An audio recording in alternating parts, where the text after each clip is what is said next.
Welcome to the Igniting Change podcast. My name is Duncan Cook, founder of Three-Sided Cube. We know the power that technology has to have a positive impact on people's lives.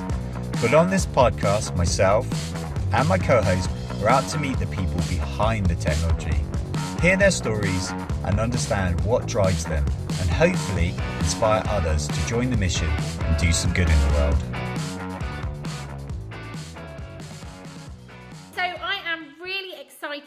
We have Rhonda joining us for this episode of Igniting Change today. So, Rhonda, did you want to introduce yourself? Tell us who you are, what organisation you're with.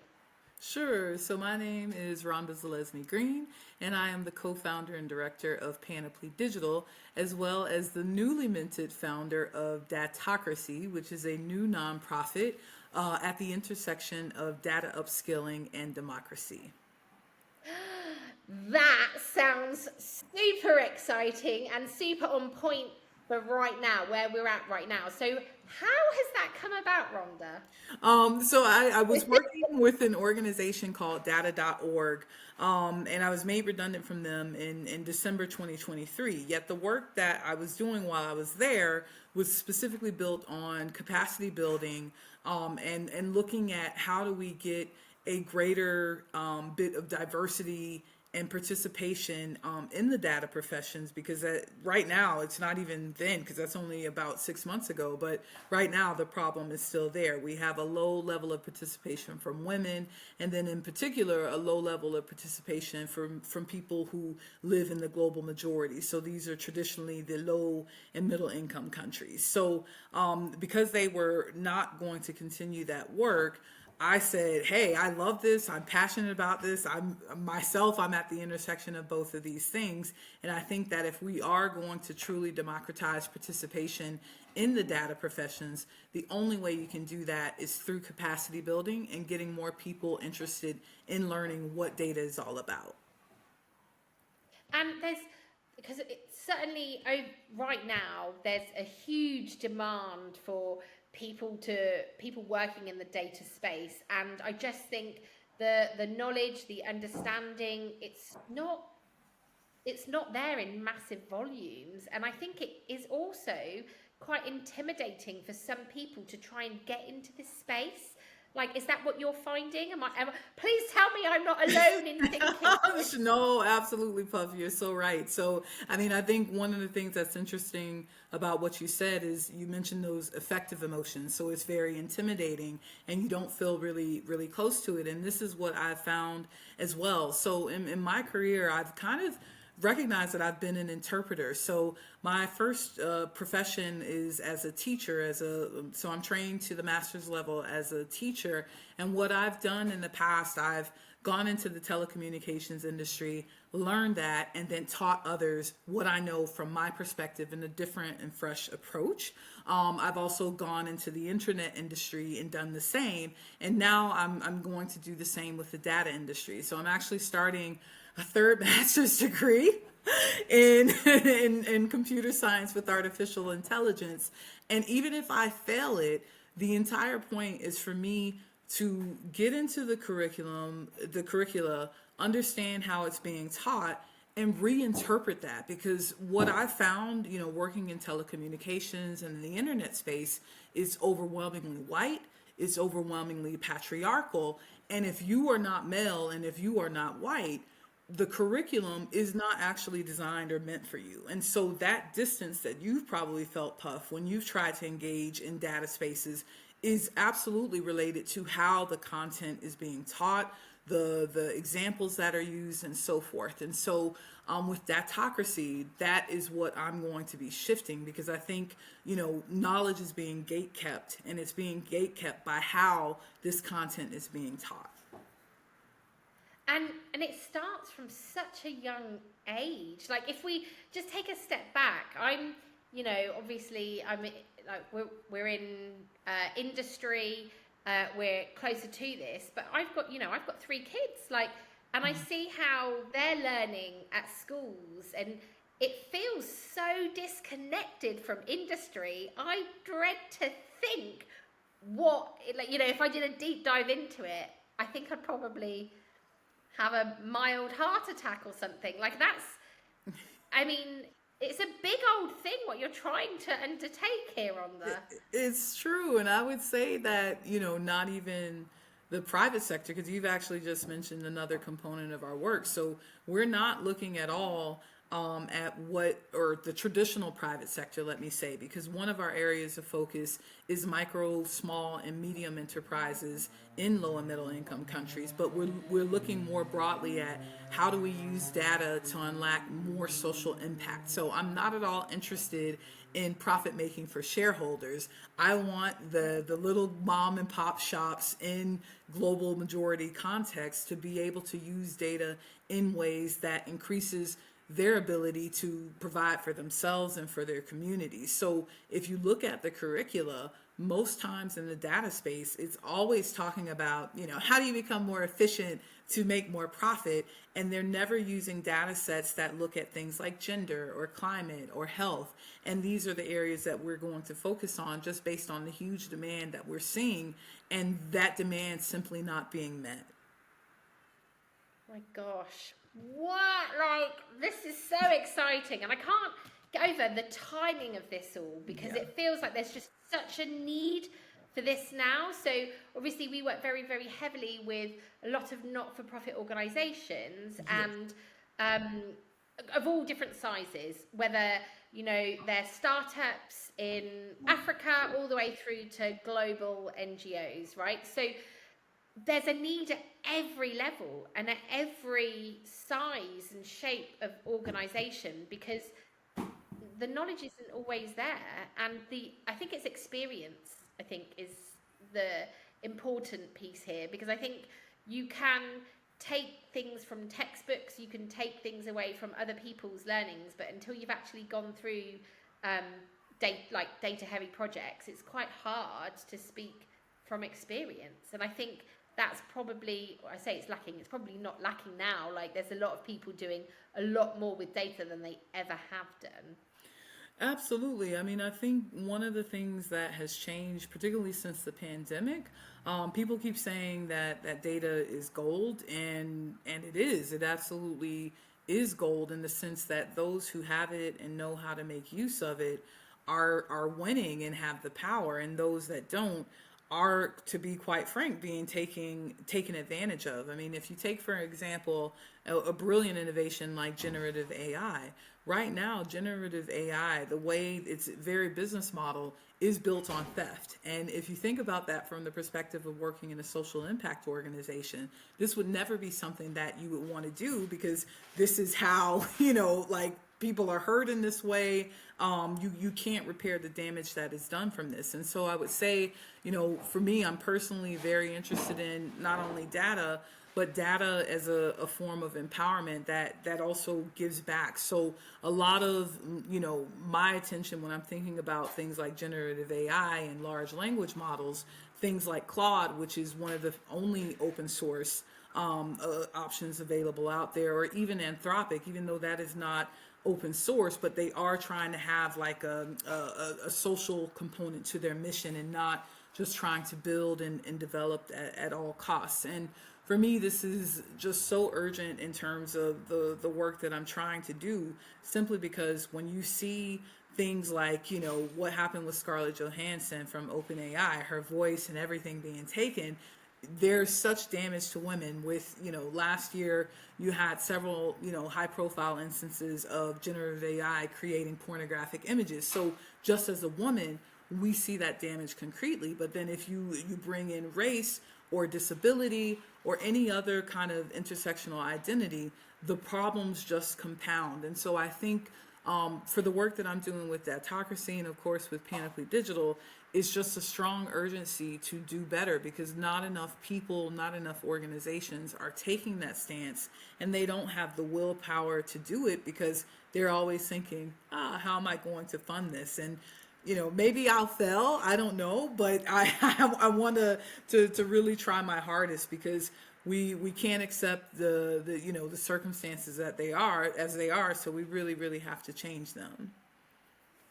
It's really interesting that you should mention funding, because I think that is such a it's a huge challenge for anyone wanting to I'm gonna use the word experiment in this space a bit more so that Yeah. they can understand. But like how you like, there's not best practice. There's not some strong Yeah. ethical guidelines to help guide people through this. And I think, I've been around a while. I've been in the tech space for a while, and there's so much changing so quickly. I don't think there's ever been another part of my life where it's changed as quickly, and I feel like I can't keep up to speed with it as much as I have historically. I don't know if that's down to life stage. I don't know if it's just because the technology is really moving quite quickly now, that it's Yes. very overwhelming,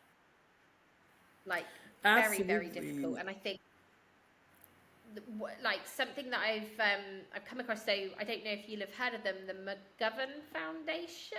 Yes, So they're doing they are, incredible work in this space. yeah. So I just to for anyone listening, I am not part of the McGovern Foundation or anything, but I have been to several events now, and I've heard them talk. But the way that they are approaching funding new projects, and they're really trying to change the stigma around these, like funding projects specifically around new technologies like AI.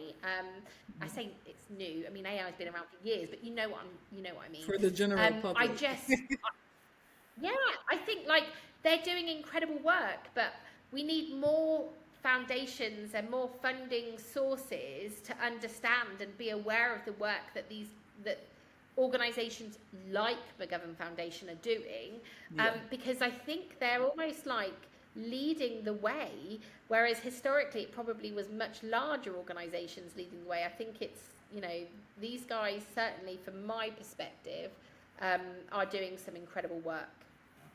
Absolutely. So the Patrick J. McGovern Foundation, as particularly as someone who's going to begin raising funding soon myself, you see that they are not only taking the lead in terms of the quantity of funding that they're providing to organizations working in the innovative, ethical, people-centered data space, but then also the kind of work that they're funding. So not just looking at the technology, but what is the actual social impact of data and technology on people. And so I wanted to call out, because you mentioned data and ethics, and I wanted to call out one of the partners of Datocracy, which is the Kwame Nkrumah University of Science and Technology in Kumasi, Ghana.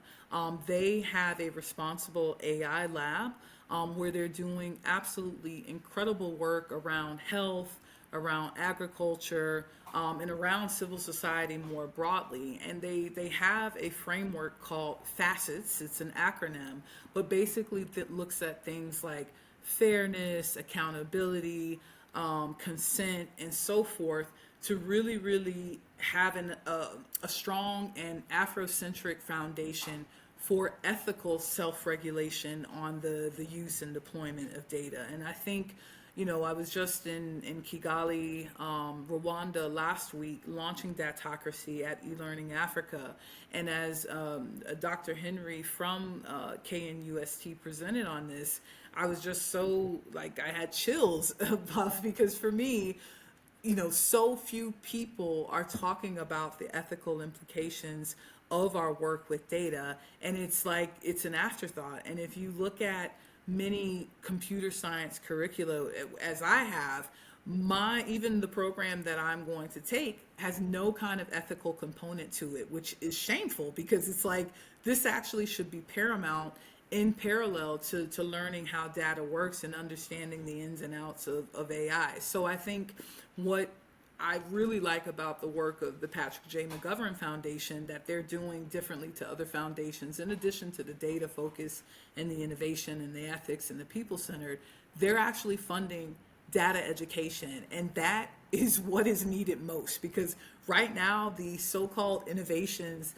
that we're coming up with, I think I saw a great quote on either Twitter or LinkedIn, where it's like, we're building AI to do the art and to do the writing for us, when I want the AI to do my laundry so that I can write and do art. And it's like, we're having the same old innovations coming from Silicon Valley.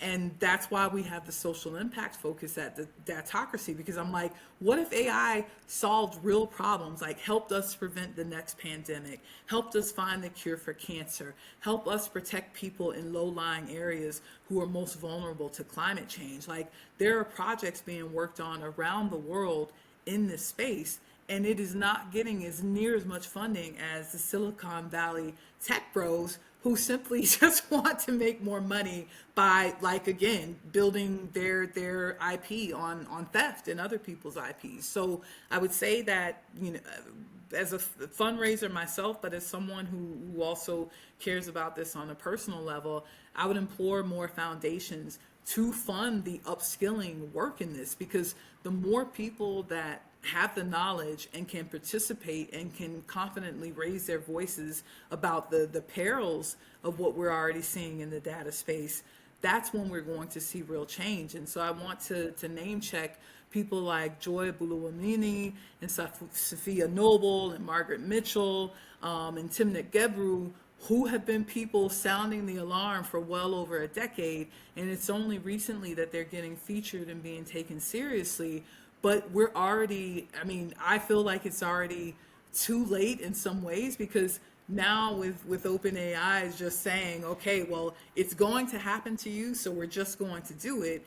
We're kind of reaching that point of no return. And I'm just not ready to cede my data rights, my ethics, my data, my personal data to anyone. And I think the past 10 years with Technology Puff, we've seen a steady erosion of that, as if it's hopeless, and I don't think it is. And Nelson Mandela said education is the most powerful tool with which we can change the world, and I think that moment is here for data, because less participation means less voices pushing to do what's right. And we're seeing that already with a lot of the people who are bailing from OpenAI, because they're like, this is not what I signed up for, and I can see that morally, ethically, this is not the responsible way to conduct business.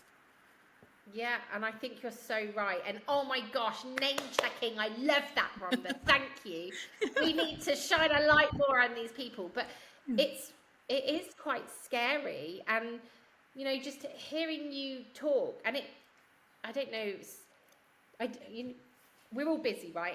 In our day-to-day, juggling like your personal life, your professional life, and the blend that you need to find. But actually having time to think about this in the headspace, to think, this is quite dangerous. Like, we need to educate ourselves, and it's everyone, right? Everyone needs to be educated on this stuff, because if we're not, we're almost like sleepwalking into it. Because absolutely, at what point do you draw a line and say no? Is it going to be too late? Like, it is. It's, and we did a roundtable a few weeks ago, and we had a really awesome group of people. And what I have noticed in the data space is everyone is willing to share. And I don't know if that's because we're specifically dealing with a not-for-profit space, and everyone is happy and willing to share and learn from each other. Does seem to be more of that consensus and this side. Camaraderie. Yeah, there is, because everyone was really honest with the challenges they face. And I think one of the challenges was about, and this might sound really simple, but like having an AI use policy, right? Yeah. Everyone on the call, and I'm not going to name organisations, because that's one of the beautiful things about our roundtables, is they everything discussed stays in those sessions. But everyone was struggling, or people were like, had a policy but hadn't published it yet, or hadn't got it approved. And so it was really interesting seeing people help each other. And we did have one member of the group that shared in trust, like they were sharing their AI policy, and they asked for feedback. And actually that seems to be a working document now that a lot of organizations are going to take away and help, because it's having that place to start and understanding what people should and shouldn't be adopting. It's like there's no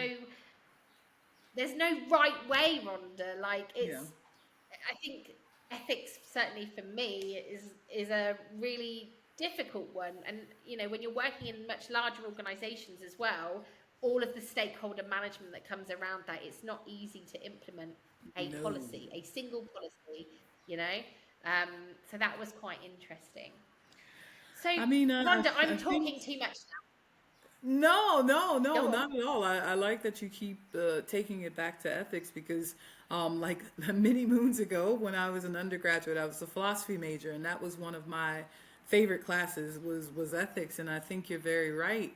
It is extremely difficult for people to, I don't know, to take time to think about what is right and true because we're so much now, I think, globally, a culture of opportunity cost. Well, if I think about this or if I pause about that, what am I going to lose by doing that?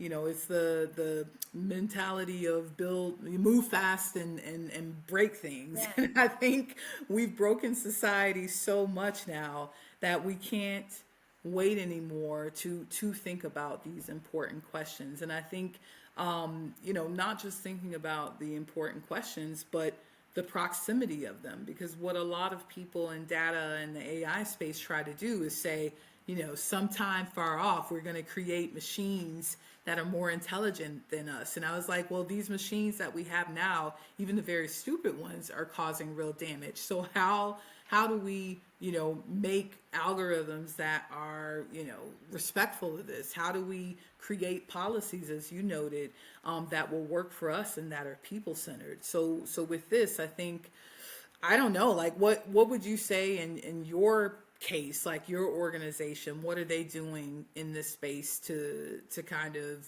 take a policy forward from an ethics standpoint with data and AI?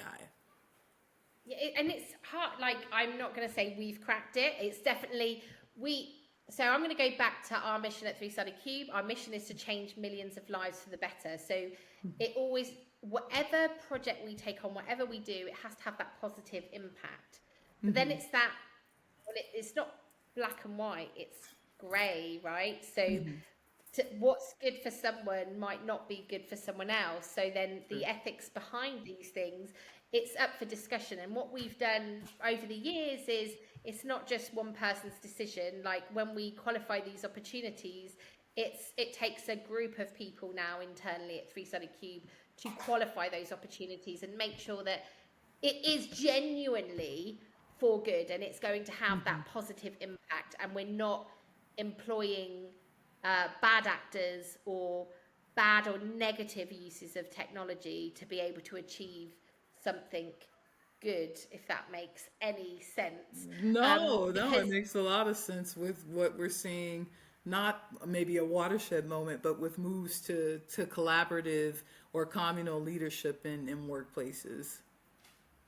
it's and I it's hard because you're not, I say, we're not doing this to please people, but you don't always get a common consensus all the time, and sometimes there are going to be those challenging ones that do take quite a lot of discussion and quite a lot of understanding to work out, okay, is this the right one? But even when you've got an opportunity and let's say we're working on a project, there might be stuff that comes up that you're like, oh, this doesn't feel right, or this is interesting, we need to explore this in more detail because actually that might not be right. And it's, again, being able to have those open and honest conversations with your clients to really get to a good place. And I mean, no one's perfect, and we're not saying we are, but what I am really, really proud of us here at 3-Sided Cube is pushing boundaries and asking those difficult questions and having those difficult conversations, which sometimes that doesn't always happen, especially, like, again, it will depend on the models behind it. But I would like to say that we do, but as I said, you don't always get it right, and you have to No. learn from things that happen, and you take those insights and learnings and move forwards. But yeah, it's certainly interesting. I know certainly over the past few years we're seeing a lot more people I feel like we're getting into a much bigger, wider topic here, in Gotcha. that for good space. you know, that are wanting to uh, have a positive impact, but then like there's there might be something else behind that. So it's definitely it's a really hard one. But come on, enough about me and three-sided cube. Coming back to you, Rhonda. So like talk to me. Are there any examples of what we would call a tech for good, so technology that has that positive impact that you have worked on or been exposed to that you wanted to highlight today?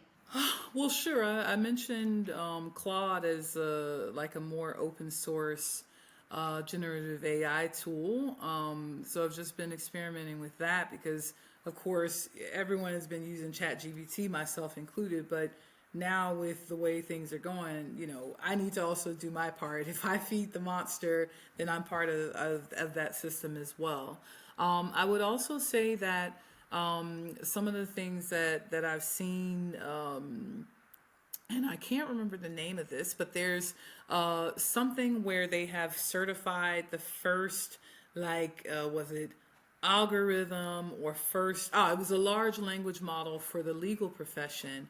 And it was the first model in the world where they could verify and confirm that none of the data that had been used to create it had been stolen. So I think things like this, like more open source tools that we're seeing are things that I'm very excited about. But I would also think about it from the perspective of the people who are working in this space. So some of the partners of datocracy right now, I mentioned KNUST in Ghana, but we're also partnered with Civic Data Labs in India and also Social Good Brazil. So both of these organizations working in India and Brazil respectively are doing work to help citizens become empowered with data so that they themselves can become kind of data activists. So their role, if we're thinking about it from a data profession perspective, are they're kind of like data community interpreters for data. So making sure that people who don't have this background in data are able to access the content in, you know, a very accessible manner, and then able to actually use and action that content. And for me, this goes back to my entire thesis earlier about capacity building being so key because yes, I think the tools are really interesting and important, not only for my work, but for the work of others. But I would also say that the people who are doing that data upskilling work in ways that bring more people, the global majority in particular, into the conversation, I'm super fascinated and inspired by. And partners like that are part of the genesis of datocracy. Amazing. I'm just like in awe of you right now, Rhonda. This like it's honestly it's amazing, absolutely amazing. So Thank you. I don't know if I can. I'm going to say date. I can't say it. I'm You really can say struggling to say. datocracy or datocracy because I know data is like tomato, tomato, data, Yes, data. yes. And you nailed it. You absolutely nailed it. This is where I struggle being in the US when I try and say it in the US way, in an American English way. I just can't say it. So datocracy. That's Yeah, what I'm going to say. datocracy. Yes, So that's what's fine. We'll take both potato, potato. I'm so glad you understand. I No, really, honestly, absolutely. I really struggle with it. This British English and American English, it's hard. Um, so what's the priority right now for you? Like, are you able to share anything that you're working on right now? Yes, I can, Puff. So I'm so glad you asked. So right now I am deep in the thick of content development in three areas that are really urgent right now. So by November of 2024, in partnership with GIZ, Datocracy is going to be launching three courses. One focusing on micro, small, and medium enterprises. One focusing on climate kind of activism in data, and the other being a focus on responsible data management, specifically looking at people who are working in NGOs and or governments. So these three courses are my current labor of love. So I'm incubating triplets, and we're developing these three courses for both face-to-face and online delivery. The courses will be free of charge to anyone who wants to take them. And the aim is to kind of pilot this new, humane, and more inclusive approach to data upskilling. So with this, I'm taking my knowledge and my years, about 20 years of experience now, in training people, collaborating with the global majority, and then marrying that to the data expertise that I've been building for about 2 years now, and now going deeper with taking the masters. So for everyone who's watching or who is listening to this podcast, I really encourage you to visit datocracy.ai, that's our website, or even panoplydigital.com, where we already have a free course on gender and the digital divide, and datocracy.ai will be linking to these three courses that we're going to offer for free in partnership with GIZ. And if I can sell everyone on the courses, I would say that, if you really want to understand how to use data responsibly, if you have a small business of your own and you're working in global maturity contexts that are low or middle income, or if you are just as terrified as I am as a mother about the changes that we're seeing in the climate, as a mother and as a native Floridian who has just learned that this is going to be one of the most active hurricane seasons on record, all of these courses will have something for you. All of the courses are right now being created by women. They're being created by women of the global majority. So one of our consultants based in Kenya, another one based in India, and then of course me, being a Black American and also seeing this from a very different perspective. So the course is going to be interactive. They're going to be just-in-time learning, give you just enough information so that you're able to take action in your area. And then hopefully, once people like them, we'll be reaching out to the Patrick J. McGoverns of the world to say, hey, we did this, we had this success, please help us to do some more. Because right now, if I'm honest, based on my research, there is no organization that is working specifically in this area, looking at it from a social impact perspective. So we're ready to take on that mantle to be the global leader. So happy to collaborate with anyone, and certainly invite your listeners and viewers to join us if they would like. Absolutely. And it's a no-brainer. Like, why wouldn't people want to do this? Because I think this is a growing area. It's only going to become even more important. So Absolutely. The fact that you're starting with this education piece, these courses, and they're free, right? Yes. So people can go on and educate themselves. So why wouldn't you do this? And I know it's always a question of time, right? Yes. But I think the big takeout for me is just the importance of investing that time, like re-educating ourselves or educating ourselves on data and everything around it, so that we can move forward more confidently and, with our good hats on, rather than kind of sleepwalking into quite dangerous situations. Actually, by educating ourselves. And what did you say? You quoted Nelson Mandela. So knowledge is power. Education is the most powerful tool that we can use to change the world. So there you go.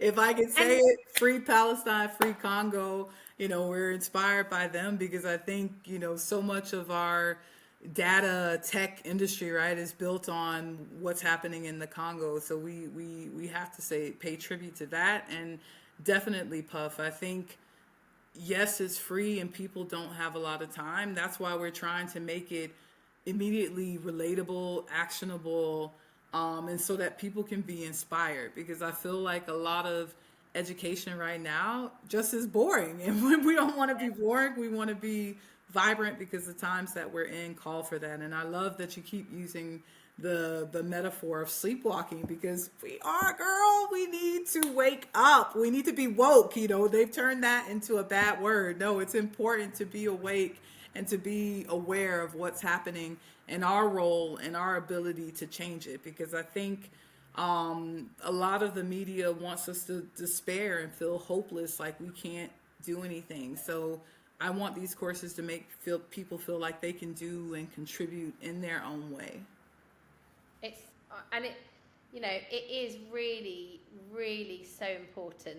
So what we'll do, Rhonda, and you said this will be available in November? In November of 2024, that's correct. Okay, fantastic. So what we'll do is when they're available, we'll put links so that we can drive people there. So anyone listening, anyone interested, or if anyone actually wants to be connected directly to Rhonda, please don't hesitate to reach out and we can make that introduction happen, because I am fully aware that there will be people of interest listening today. So, and also Rhonda, hats off to you for quoting some NOAA stats. So I think this hurricane season is going to be, what do they say, 85%? Oh yeah. My family is still there. So it's scary. It's really scary. I think we are seeing too many changes too rapidly, and you know, the intersection of race and climate, you know, just look at Flint, Michigan. It's not a joke. So I'm really hopeful that we don't see a lot of terror from the alphabet hurricane system this year. I'm really hopeful. Well, and I think we're digressing now, but NOAA did release some really interesting stats. And if you go onto their website, I'm sure we can try and get the link in there for anyone wondering what we're talking about. Yes. But it was Why are these crazy ladies talking about data and hurricanes? You know, I think it's fascinating that 5 years ago I probably wouldn't have. I went looking for this article, Rhonda, and then when I was reading it, it was almost like disbelief what I was reading. I'm like, how are we here? Like, this is all because of our actions. Like, we're causing this, and it's only going to get worse. So we all need to step up and do more, because, like, it's not going to get better. We can hope with the best will in the way, or we can feel like we're powerless, but actually we're not. And I think it's that collective power we have if we're all doing the right things, rather than just thinking that we don't have any power to control our destiny, because we absolutely do. Exactly. So, teamwork makes the dream work, right? And you know, Rhonda, it was like one of the things when I was listening to you earlier, and you started in the introduction, you talked about you being an interpreter. Yes. So interpreting the curriculum, interpreting that to modern day, so that people can understand this, because it's just not working. But how that is such a good analogy, almost, in terms of what you're doing. So you're taking this and you're interpreting it and communicating it to people that need to know. So I'm going to be borrowing that analogy. Please do. And I can't claim to be the original owner. I attended South by Southwest EDU last year, and they were talking about these new data professions emerging, and that one, you know, really stuck with me, and I kind of saw myself in that. So please use it and help me evangelize it, because I think, you know, when people think about data, they also think, oh, you can only have these very nerdy scientific roles in the space, and then there's a lot of room for a lot of different capabilities and skill sets as well. Yeah, I totally agree. And it's changing, right? This space is changing every day. So we don't want to see middle-aged white men, male scientists running this space. Like, this is not it. No. And there are so many more roles, and so we need more diversity in this space to be able to get to a good place. So if you are listening and you are interested and you want to know, let us know, and I will, like I said, quite happily put you in touch with Rhonda. So, Rhonda, thank you so much for your time. It's been an absolute joy to chat to you. And I feel like I could chat probably for another few hours, to be honest with you. There's so much happening in data, so I understand that.